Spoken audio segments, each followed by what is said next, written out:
The best 5 smartwatches of 2022 so far. Good looking, feature-rich and sometimes quite exciting, these are the most wanted wearables of the year according to our thorough testing. So which are all these 5?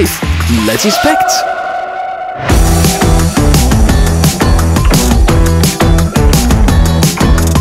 Hey, good to see you here. You probably found this video because you're on the hunt for the best smartwatch you can buy, and I've listed the best models compatible with both Android smartphones and iPhones. In this video, you wouldn't see Apple Watch series, which are clearly the primary choice if you own an iPhone. Each of the top contenders has had its thorough inspection already posted on the channel, and if you're interested in seeing all the details, I'll make sure to link these videos in the description area. This is not a chart, but I will share in the end of the video which is my daily driver and why.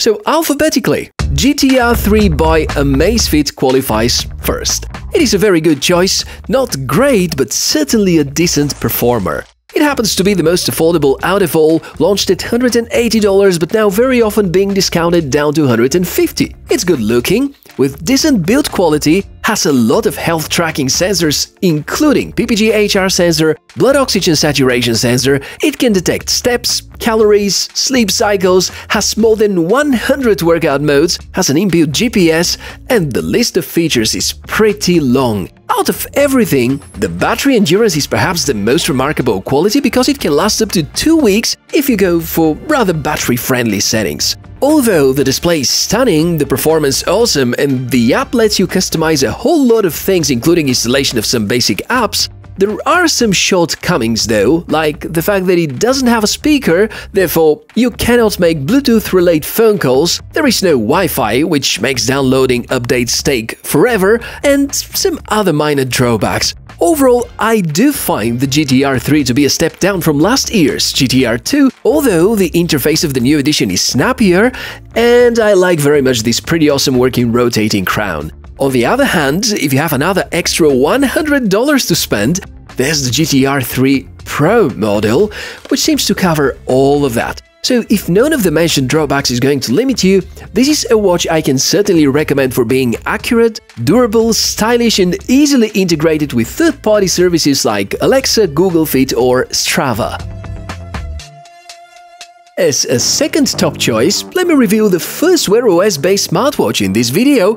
This is the Galaxy Watch 4. Good news is that a few months after its initial release, which in my opinion was surrounded by too much hype and eventually a bunch of disappointments, has a much nicer price, often going down as low as $220. There are a few different editions, including the classic model with a special dial, which is totally awesome for easy navigation, and also the LTE editions of both variations. So the portfolio has pretty much something for every possible fan of smartwatches, unless battery life is your priority. Because the operating system, called Wear OS, despite exclusively co-developed with Samsung this time, seems to show the well-known annoying weaknesses. First of all, snappiness. Probably mostly due to the chipset which is used inside, and secondly, the battery life can hardly provide more than a day of active usage. Some of the software ideas implemented are also kind of weird.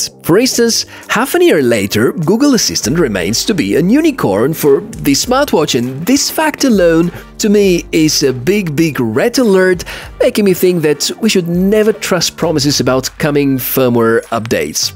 They simply may arrive too late, if at all. Other than that, Samsung impresses with the consistency they've managed to keep with the switch from Tizen OS, running on the predecessors, and migrating to Wear OS. Overall experience is superb, the menus are tidy, and if you ever used a Samsung smartwatch before, it's gonna feel very familiar. Having access to Play Store for installing apps is a bliss, and the sports tracking features are implemented in a very good way, including automatic sports detection and of course, possibility for GPS navigation. From all the 5 smartwatches listed here, this is the only one that can track blood pressure. Also, to visualize the whole data and do some analysis, the smartphone apps, although too many and somehow too complex, they are very capable about extracting the most out of your smartwatch data.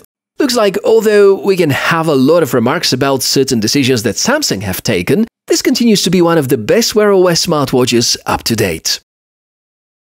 The third awesome smartwatch I'd like to show you is about Harmony. I mean, the OS. After the huge fiasco around Huawei's mobile division, the company was forced to work on its own operating system, which, although being super challenging in many ways, has been a very positive happening for their wearable portfolio. I'm a big fan of the GT series because of their balance between smartness, battery life and design, and GT3 is a device that wouldn't disappoint. First of all, design is better than ever.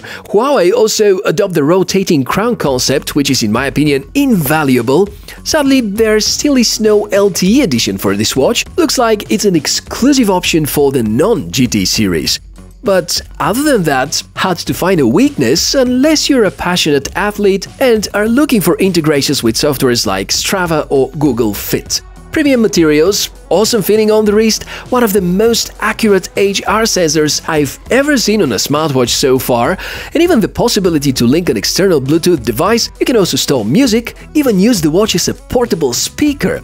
Since the operating system is rather basic, there is no way to use navigation apps like Google Maps, but you can sideload waypoints, so if you have the routes in advance, the watch can also navigate you. In terms of inbuilt apps, it's equipped with everything needed in terms of health tracking and productivity. Well, everything but a good calendar app. There are some attempts for such an alternative in the Huawei app gallery. Speaking of which, the smartphone app is a delight, and besides the lovely group data, it has a lot of extras, including more and more apps that you can install and a lot of free or paid watch faces. Next, I'd like to show you the TicWatch Pro 3 Ultra. This one is a champion about the amount of features provided at the price proposed. It's also a champion about battery life among all the Wear OS-based devices. Leads in terms of health tracking when it comes to the very same operating system. And it's unique about its dual display setup. You can count on both AMOLED for lovely resolution and colors and FSTN for visibility under direct sunlight and consuming ridiculously small amount of energy. I've always praised Mobvoi, that's the mother company, for their awesome health tracking ecosystem. TicSleep, TicPulse, TicHealth, there are a few apps integrated especially developed for the series and allowing you to track 24/7 stress, sleep, heart rate and blood oxygen. Sports tracking is also there. The available tracked sports are not that many yet, but in return you get a lot of data, GPS assistance and you can count on always on display thanks to the FSTN edition. In the regular smart mode, the watch can last around 2-3 days per charge. You can also count on the specially developed Essential mode. It cuts the smart functions off, shuts down the operating system and turns the watch into a fitness tracker with endurance of up to 30 days per charge. Not bad at all. And wrapping up with the freshest member in this list because Xiaomi have globally announced the watch in March 2022. The S1 series are the finest wearables that the Chinese giant has released up to date. They seem to be vastly improved compared to the watch from 1 year ago, and while offering some brilliant implementations, both S1 and S1 Active have shortcomings which are worth mentioning too.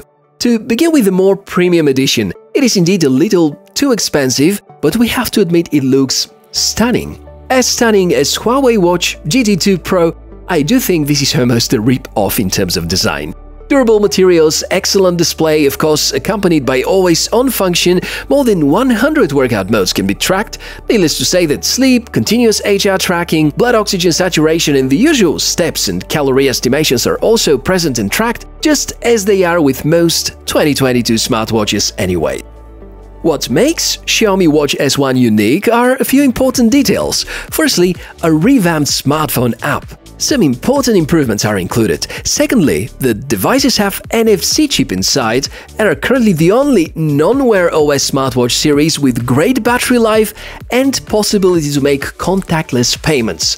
Important to know that this is not Google Pay based. Xiaomi have adopted their own service called Xiaomi Pay, which currently supports only some regions and only MasterCard-issued cards, which I hope to see soon being expanded to more vendors. accurate GPS, good performance, excellent menus, a bunch of customizations, decent smartphone app, however, no local storage access, no possibility for music playback from the watch, and sadly, no rotating crown, which I was quite surprised about, especially knowing that it costs more than most of the competitors in this video. And also, that inability to respond to notifications feels limiting.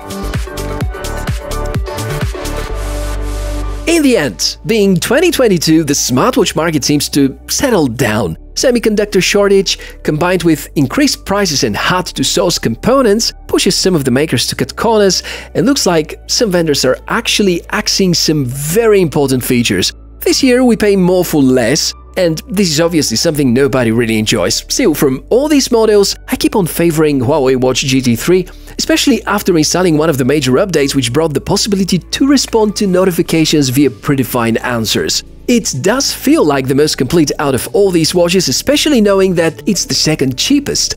Looks like the position Huawei have been pushed to helps them to keep on innovating and improving. Interesting to hear which is your favorite smartwatch from this top 5 video, or in case you like something else, please let me know which this model is using the comments below. I hope all of this was useful. If there's something I can help with, you know how to reach out to me. For more cool tech inspections and advices, just follow the channel and come back soon. My name is Michael, your Tech Mishka. Gonna see you around.